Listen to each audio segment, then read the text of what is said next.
the session, I'm handing it directly over to Esteban. Kelly, thank you very much for moderating and keeping the next session on track. So you go for it, Esteban. Awesome. Thank you. So welcome to this session. I hope you all got a chance to stretch between that last awesome panel and the one that we're digging into now, talking about worker cooperative governance. We're going to look at some case studies about hierarchy versus flat versus maybe there's some other things that are going to come up. We'll see. So we've got a couple different case studies that we're going to dig into in a moment. I should introduce myself, shouldn't I? My name's Esteban Kelly, and I'm based in the US. I'm the executive director for the US Federation of Worker Cooperatives. I'm also a founder and a worker owner of my own cooperative called Aorta. And I guess through both of my workplaces, I've done a lot of support, technical assistance, training, even coaching around organizational structure, governance issues, especially in cooperatives, although not exclusively. Also worked with other democratic workplaces. So I'm just as excited as all of you should be to dig into these case studies. And I think the way that we want to start it is actually by a round of intros for you all to introduce yourselves and to share a little bit about the work that you're doing, these case studies, to just sort of introduce them, why they've evolved away from flat governance models over time in some of the case studies that we're going to be looking at. So I wonder if we can start with Orestis. Do you want to go first? Yep. Hello, my name is Orestis. I am a member of a worker cooperative here in Greece for 10 years. On average, there are 8 to 12 members. It is a coffee shop and adheres to the following principles: no top-down relations, no individual ownership, socializing profits, commitment to actively promoting worker self-management, consensus decision-making, equal pay, and being an anti-racist and homophobic collective. Financially, it is quite successful. For more background information on the collective and the recent emergence of a first wave of radical cooperatives in Greece, you can look into my thesis, which is available online, entitled Developing Theories and Tools for Resisting Degeneration with a Worker Cooperatives Network of Athens. Given the size and the foundational values of the collective, it has over the years remained a self-managed collective. Nevertheless, over the years, we have tried various ways to improve the bottleneck capacity of the General Assembly, including some sorts of workgroup empowered model inspired by sociocracy. The idea was to try to be both effective and democratic by learning through our mistakes and experiment with more complex organizational setups. This has certainly not been an easy ride, especially since membership has changed a lot throughout the years. That's for the beginning. Great, appreciate that. I think we're going to Ross next, and then we'll have Joey. Hi, so I'm Ross Hodgson from Suma Whole Foods in the UK. So for those who don't know us, we sell vegetarian whole foods. There's about 300 of us here now, so we're a worker co-op. And as I think Mark alluded to in the last session, Mark used to work at Suma. I think we're about as large as it gets in terms of equal pay worker co-op. So everyone at Suma earns the same wage, all 300 of us, irrespective of what we do. Although we have a system of sort of multi-skilling between jobs, although with the pandemic, that has sort of altered how that works a bit. We're also now a large organization because of that and because of how much we turn over, which is sort of relevant to the hierarchy question in terms of it puts us in a different bracket in terms of how external regulators view us and needing to comply in those circles. As has also been mentioned last one, we're sort of probably what you call a democratic organization, so we don't work by consent. It's sort of majority decision making. And also in terms of me, I also sit on the UK Worker Co-op Council and then the Co-ops UK board, so I'm quite active sort of cooperatively here as well. That's great, Ross. And Joey, tell us a little bit about the work that you're doing.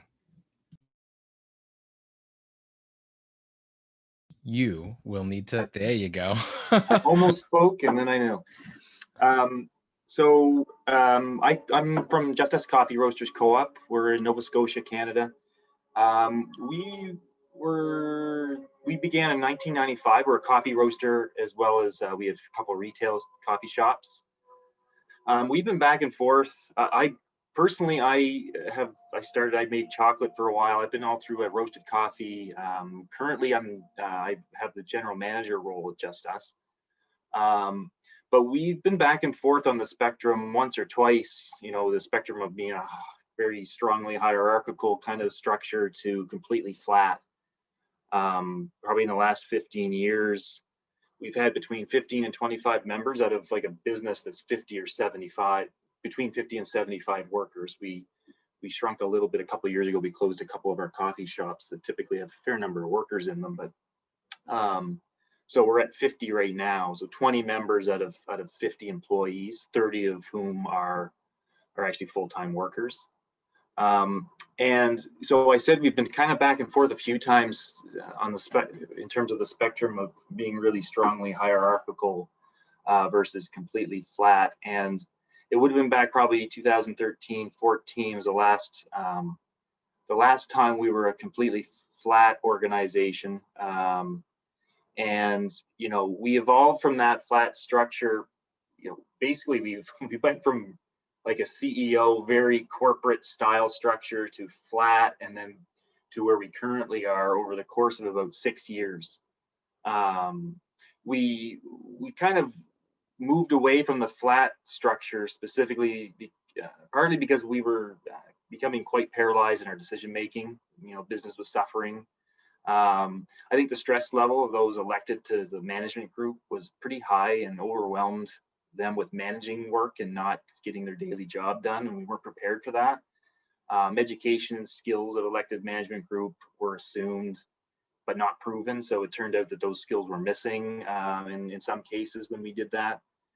And ultimately we found that few people in the end really wanted the responsibility of being involved in those bigger decisions. So ultimately we've kind of realized that constantly looking for a perfect system or structure is never going to solve the problem. So consistency, trust, good communication has become very critical, and we've seen a lot of improvements in our organization over the last 4 or 5 years as a result. Great.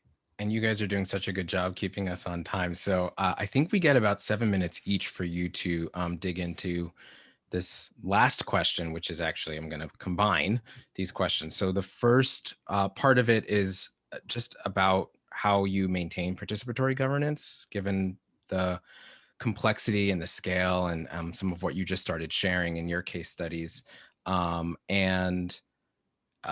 then the second part of that is really looking at challenges and change. So I think we want to know, what are the biggest governance challenges that that you're currently facing, or the groups in these case studies are facing, and how your co-op is responding to the emergent and responsive needs around change management and some of the dynamics in adopting this.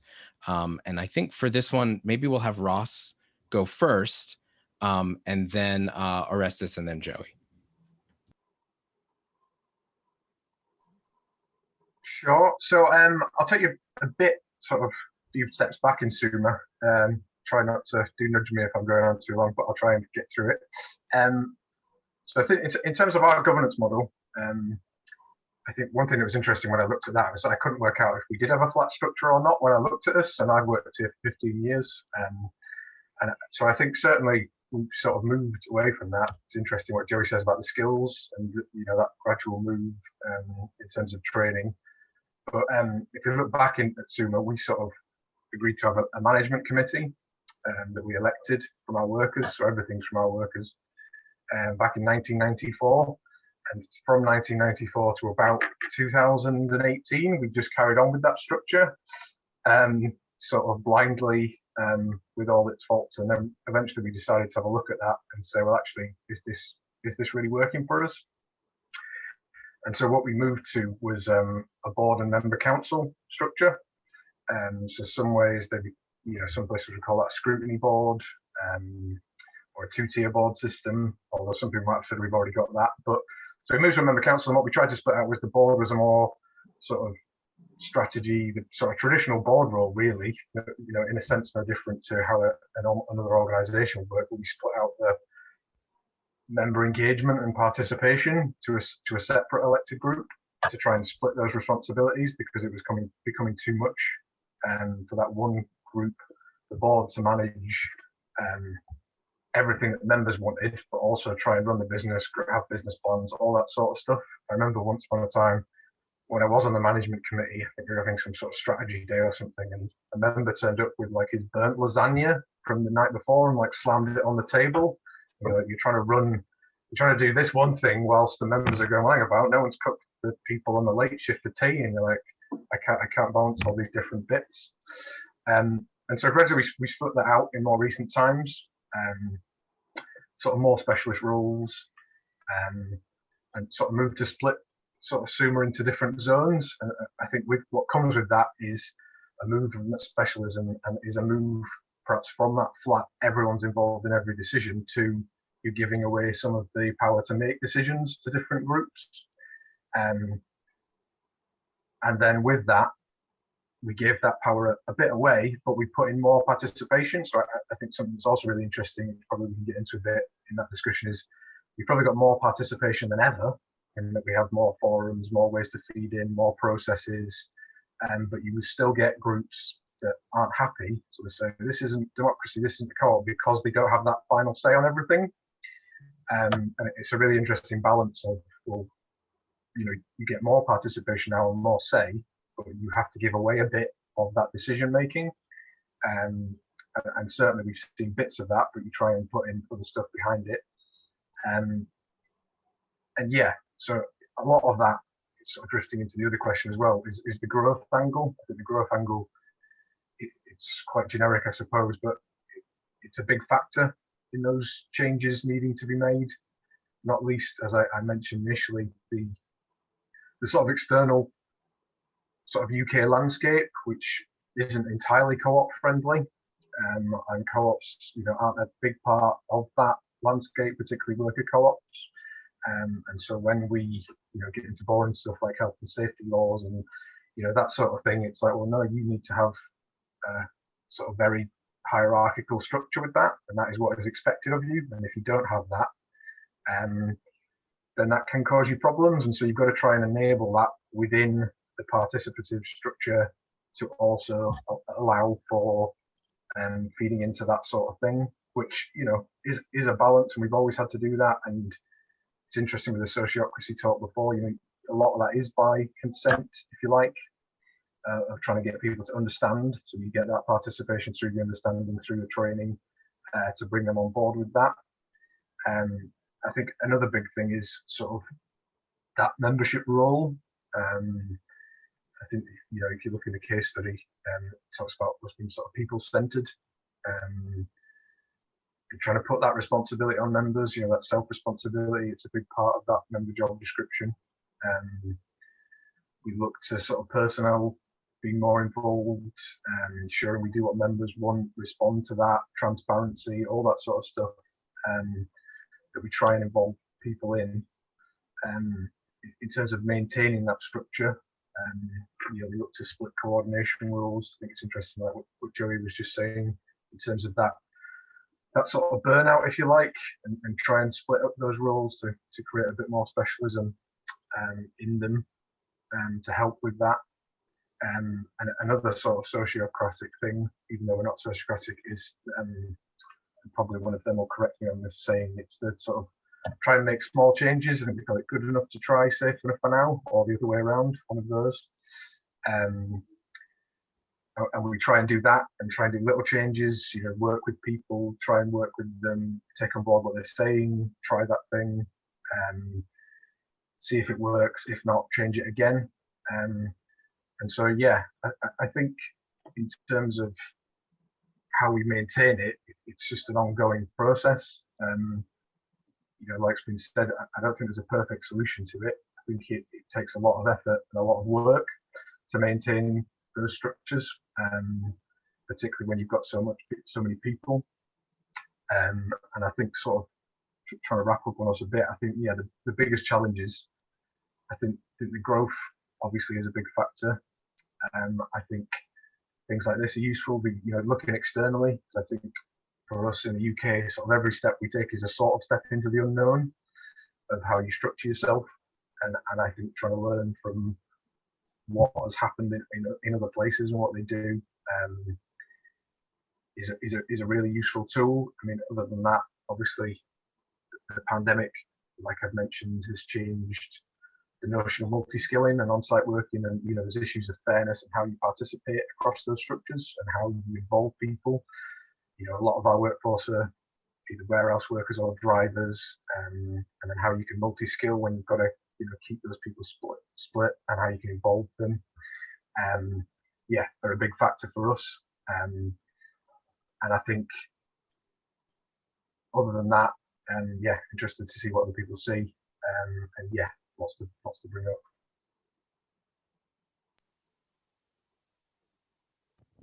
Thanks so much, Ross. Okay. Same question to you, Orestis. Well, in our case, given our size and our governance system, the problem was not remaining participatory in a formal sense.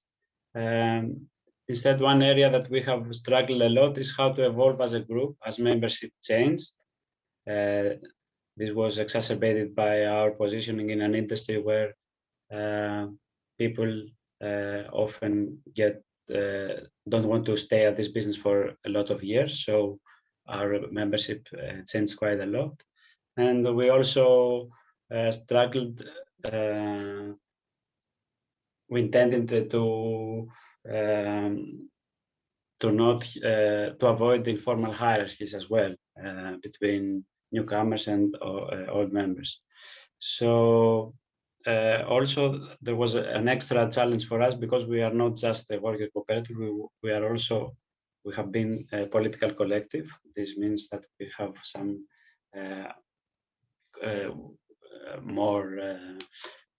we have to agree on some political stuff and so on. And the first amendments that we did for this was to introduce an induction process, which initially was short, and then it got a little bit, it was 3 months, I think, and now it's 6 to 12 months. It depends, it changes a little bit. And there was a problem that has been really difficult for us, was a tendency in our assemblies to avoid conflict or by not naming bad instances, or things that didn't go well, and that was really difficult for some things to improve certain things and to feel as a collective over the years, because we didn't know exactly what was in each person's head. So I think that our challenges were mostly related to culture, not structure.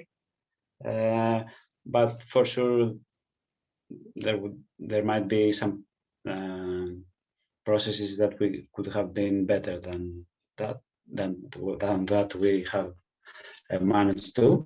And especially this, that I've seen this in the literature as a conspiracy of silence, which starts as one person's reaction to a difficult situation and builds up with other people, and we finally end up in a collective denial to address certain issues. Has been the most difficult aspect of our endeavor. Fortunately, after getting in touch with some literature on action science, we have managed to follow certain strategies that are more reflexive and have helped us a lot to discuss issues that sometimes that we tried not to discuss, not intentionally, but that was the case. And we have tried to, and we are experimenting right now on ways to not just overcome this problem, but to document what has happened to the collective, so that other similar collectives do not have to face the same problems. We also tried a lot with a skill sharing and rotation strategy, which, despite our good intentions, has not been very, it has been at the core of the collective in the main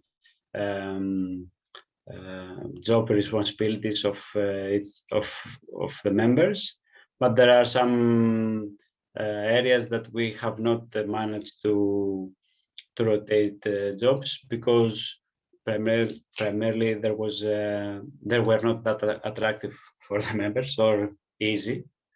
Yeah, that's a challenge that we have faced.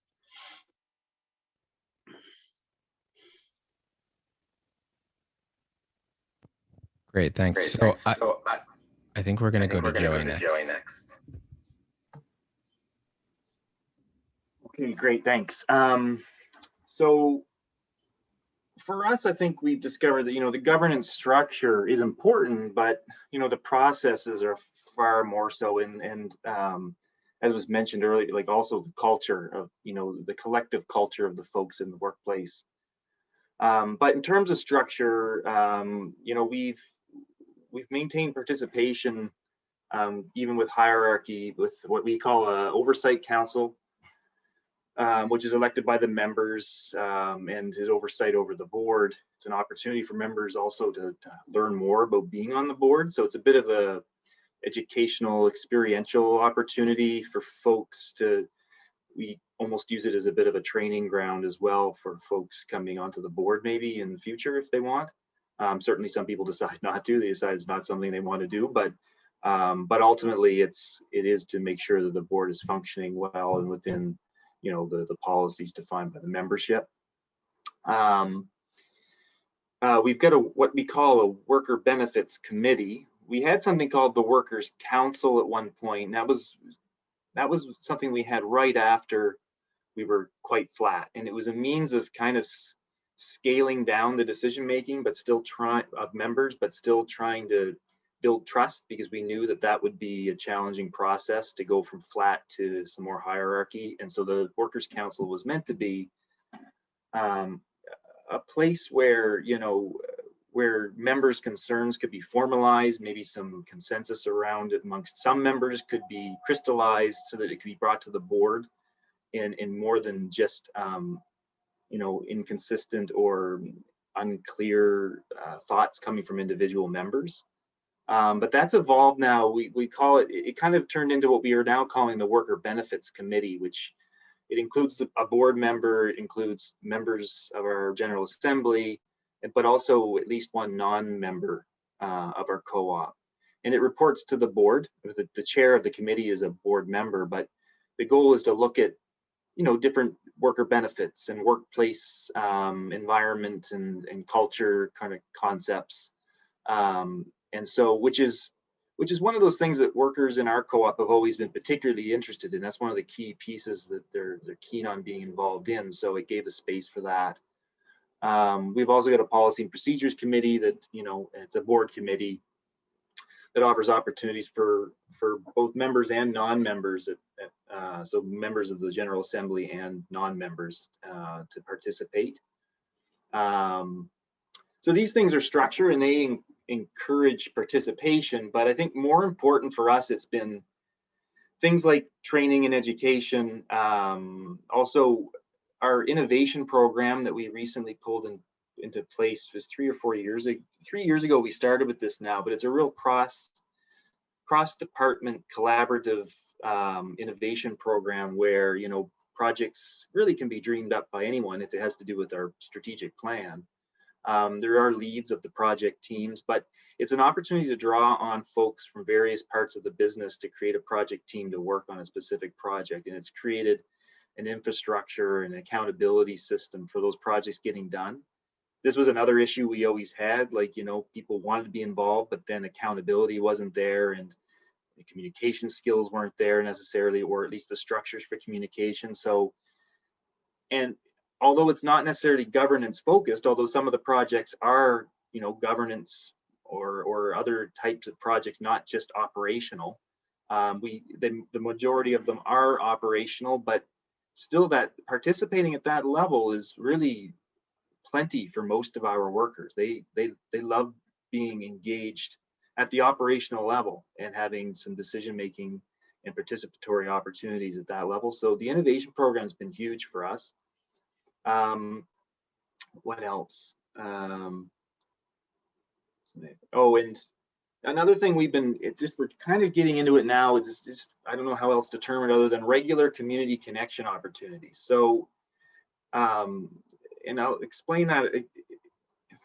For example, you know, encouraging members to bring outside interests to the co-op for consideration, I guess would be the easiest way of putting it. So where we can align the values of the organization with the value of a member or several members and engage with the community. So it might be a local charity or a fundraiser opportunity. It might be a community cleanup. It might be growing food together, which is a project we got 7 or 8 worker members involved in right now. We're in an agricultural setting here at our coffee roastery. And so there's a plot of land in the back that people have kind of like some member budget has gone towards, you know, seeds and a greenhouse and the equipment to kind of prep the gardens and things like this. So it, you know, it can be very member specific, these ideas, and our idea is that, you know, small groups of 3 or 4 worker members working on a project in the name of our co-op is a good engagement and community building exercise. So that's what I kind of mean by the community connection piece. In terms of training for us, it's more than just, you know, knowledge training, but also experiential, like even going on producer partner visits, which is part of my role, producer relations for buying coffee. We've got relationships with coffee producer co-ops that have been going on for 20, 25 years. And so when we go, we often try to create some spaces for members to come. And it really is, it's often a life-changing experience for a member. And it really gives them a sense of what the co-op's about at its core in terms of, you know, the value chain. So, you know, these are some of the ways that we've tried to increase and maintain a participatory kind of focus with some hierarchy in place, because our structure is operationally is fairly conventional at this point. But what we found is that it really wasn't as important as we were putting all our focus on. It really comes down to, you know, that culture, and it'll change. We're open to the fact, I think, that it'll change as members change and as their focus and engagement changes. So knowing that it's kind of an organic process has been a big, and building trust and consistency has been huge. When we were trying to find the perfect structure all the time, like the level of stress that created in a lot of the workforce was really high, and it really had a detrimental effect on our co-op and its culture. And so when we finally decided that let's forget about the structure piece and let's just work on, you know, and stick with it and try to get that engagement and involvement and participation, it's been better. But I'd say still some of our challenges are, I think, strategic planning. You know, longer term members, I think, have expected a very operational involvement in the business planning process and confuse that with a higher level strategic plan, which is more appropriate for them to be involved in the strategic plan that we've come to find. But that's less of the case now. I mean, we have had, there's less long-term worker members with us now, and the ones that are with us have kind of embraced what we're with. So it's not as much the issue, but it's this constant balancing act for sure. You know, another thing is understanding that if it's not to make operational decisions, then why become a member? Like, I think a lot of members don't really, they're trying to figure out what's the reason why I would become a member. So for us to create tangible understanding of the benefits of membership beyond the financial piece is a real challenge for us that we're still working on. I think this community connections concept we're working on is one way to do that. But it's a constant, we're constantly trying to come up with ideas around that. And, you know, some members just aren't that interested in being involved beyond their job. And that number is shrinking, but I think we also understand there will always be a segment of our membership that behaves this way to some degree. And that's also an acceptance of that, and not blaming it on the structure has been a really important maturity for us to reach. These days, diversity, equity, inclusion, you know, we're not in a particularly, I mean, of course we're diverse, but in terms of visual minorities, less so where we are than, say, you know, Halifax, nearby city, but still plenty of opportunities. And we've really embraced that in the last 2 or 3 years. And the challenge is that a lot of our retail workers actually come from the most diverse backgrounds. And a lot of those folks are in a different point in their life where they're not necessarily looking for membership within a co-op. So bringing those perspectives to our board has been challenging. So we're looking at other ways of doing that through, I mean, there are always been plenty of other ways, but we really would like to get more of that at the board level. So that's one that's always on the agenda, but really a high priority of ours these days to correct. And then I think the last challenge is culturally, work and personal remains kind of a very separate thing for people in our co-op. Like, you know, work life and personal life, mixing it is not something that necessarily, in some cultures, you know, when we visit producer co-ops in Latin America, for example, it's often much more of an accepted, you know, or you look at Arctic co-ops and it's really community and co-op kind of is the same thing. Here, you know, culturally, it's a bit different in that, you know, not all members want to be forever seeing the folks at work through opportunities to engage in community and operate in the way that some of us feel like a co-op could operate. So that's been interesting. It really comes down to the people, though, that make up the membership at any given moment. And I think being open to the fact that these kind of individual member community connection opportunities being a way to drive how things work in the future is really, that's our training ground for how do we engage in that and make it more safe and open in terms of people's feelings around bringing their ideas to the membership and to the board. So that's some of the stuff that we're dealing with still, despite the improvements over the last few years. Great. And I appreciate the nuance that all of you are bringing in through these case studies to structure and the reality, the culture and some of the contours of participation and how those are related to structure. There's a couple of questions that are starting to come up in the chat, and before I pivot to them, I actually want to center that question. Some of you started sharing initially how there was a moment where there was an initial structure and then you had to iterate.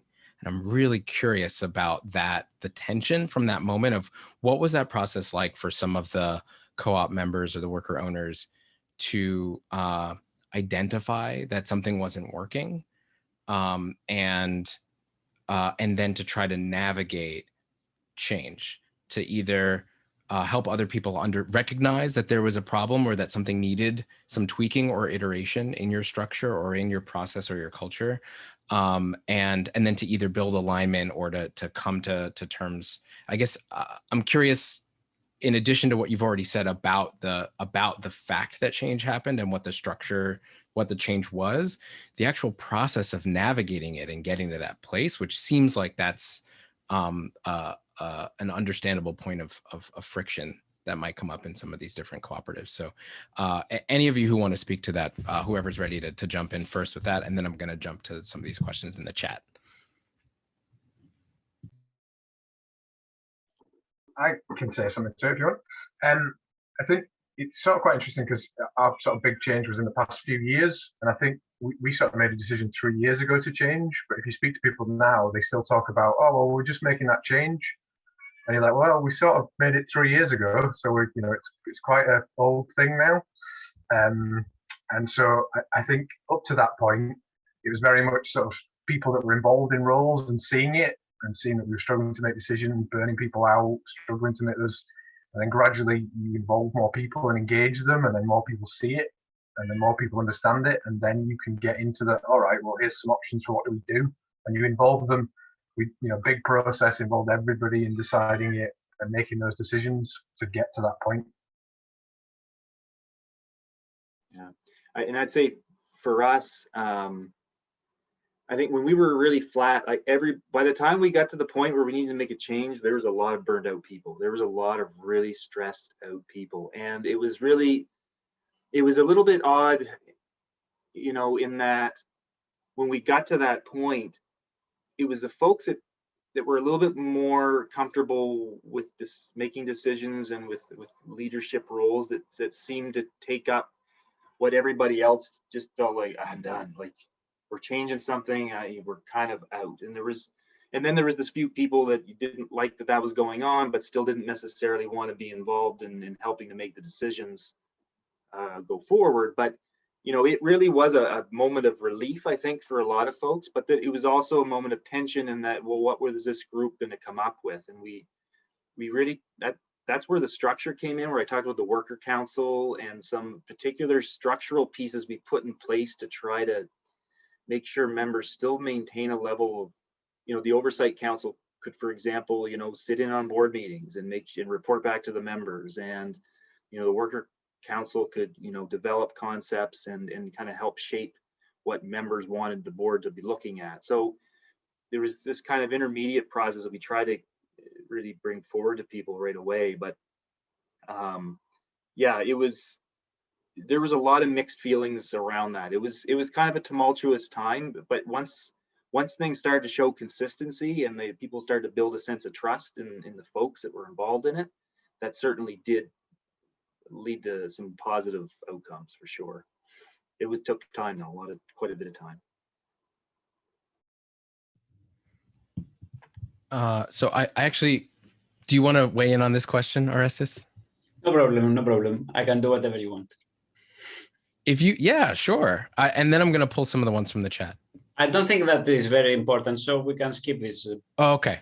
Yeah, no worries. So I think we can hit a couple of these. One is a question from Hanan, who's talking about how in some ways it seems like diversity might pose an extra element of challenge to navigate. In other words, if you have people who are coming in from a different, either their different identity or a different cultural understanding or even work experience, just the diversity of people who are then jumping into this workplace that is using these non-hierarchical models. What are some of the limits to sociocracy in your experience? And if it's not necessarily generalizable, I think that's fine. We're actually interested in the case studies here.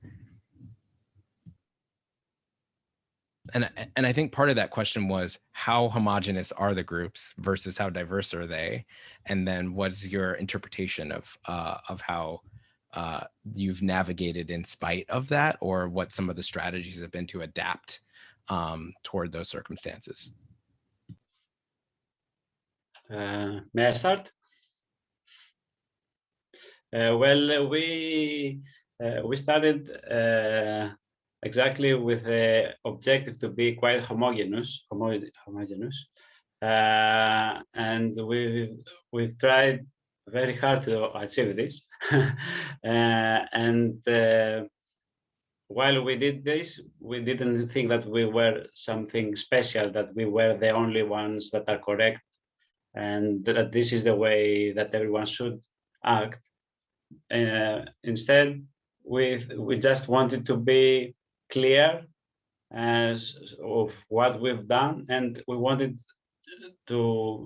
our experience to be meaningful over the years. So because we also are a political collective, there was no point in discussing issues if everything changed when membership changed.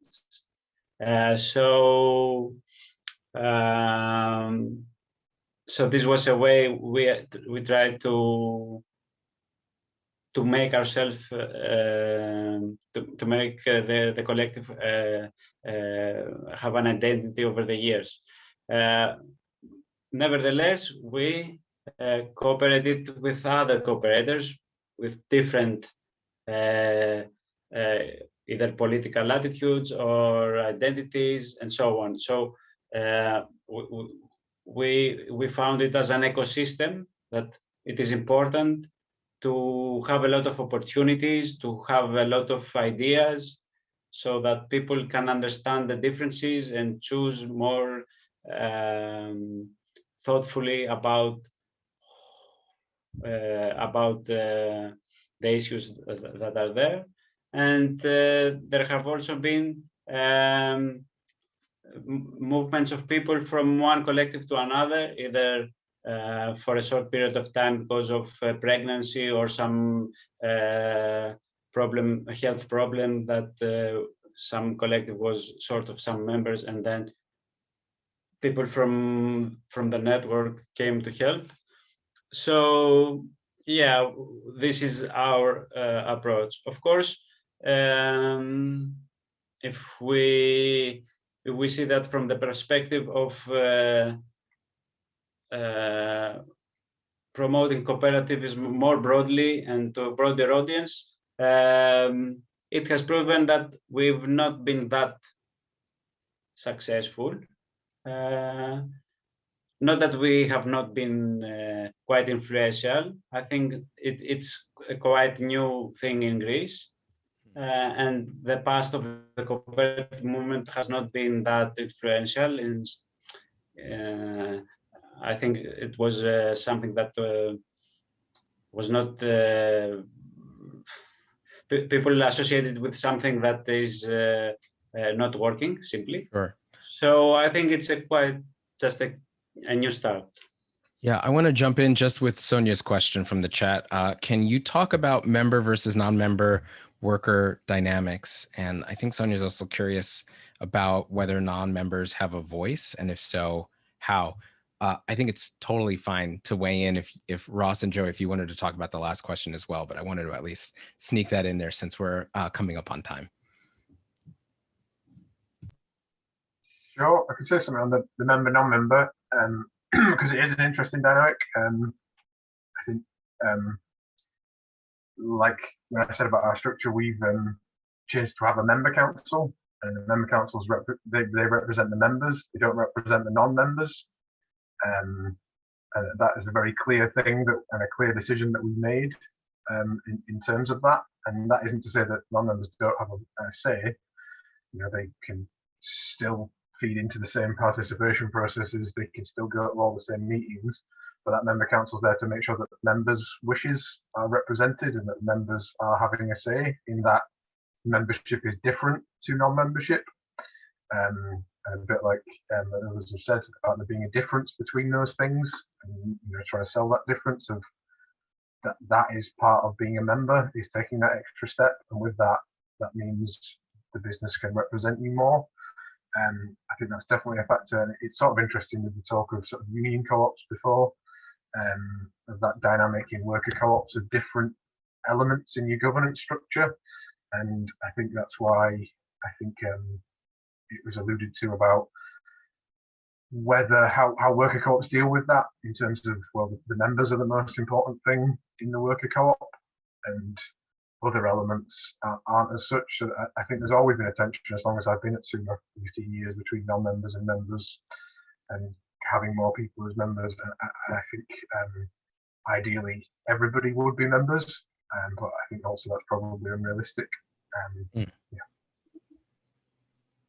Last word, Joey? Yeah, I would say that, I think our worker benefits committee with a non-member position is one means for introducing a non-member voice at the board level at Just Us. I think though that really we've noticed that non-members, if they have a voice operationally, if we're operating a really strong team where innovation projects and where business planning objectives are developed within the teams and pushed through to, you know, the more overarching realm of the business of the co-op over time. That's really, for many people, to the extent to which they're happy and not really willing to go beyond necessarily speaking to, other than when it comes to worker benefits, which is this other committee they can speak at the board level. So I don't think it's perfect. I think there's much more to be done. But our experience over the last number of years has been that, you know, non-worker members, if they're well aware of membership opportunity and have decided not to, part of the reason sometimes is that they don't really want to get involved in that aspect of the co-op. And so being involved at decision making or being more participatory in our teams and the development of operational objectives tends to be enough for people to feel happy in their space. We'll have to leave it there, but I want to thank each of you for your contributions and for the work that you do every day inside of your cooperatives. And thanks so much to the organizers for the International Cooperative Governance Symposium. It's been a pleasure to dig into this chat. Thank you, Esteban, Joey, Ross, and Orestis. That was a great session to end on.